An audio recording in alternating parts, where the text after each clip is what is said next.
திருவாரூர் மாவட்டம் காப்பனாமங்கலத்தில் திமுக வேட்பாளர் பூண்டி கலைவாணனை ஆதரித்து திமுக துணை பொதுச் செயலாளர் கனிமொழி தீவிர பிரச்சாரத்தில் ஈடுபட்டார். பிரச்சாரத்தில் பேசிய கனிமொழி, ஆட்டுத்தோலை போர்த்திய நரி போல மகளிர் மசோதா என்ற முகமூடியை அணிந்து கொண்டு தொகுதி மறுசீரமைப்பை கொண்டுவர மத்திய அரசு முயற்சித்ததாக விமர்சித்தார்.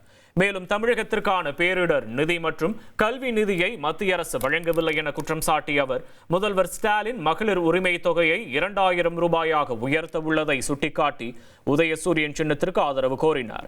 தமிழ் புதல்வன், புதுமை பெண் உள்ளிட்ட பல்வேறு நலத்திட்டங்களை முதல்வர் கொண்டு வந்துள்ளதாக சுட்டிக்காட்டிய கனிமொழி, மகளிர் உரிமை தொகை 1000 ரூபாய் 3 மாதம் நின்றுவிடக்கூடாது என்பதற்காக 5000 ரூபாயை ஒரே தவணையில் முதல்வர் வழங்கியதாக தெரிவித்தார்.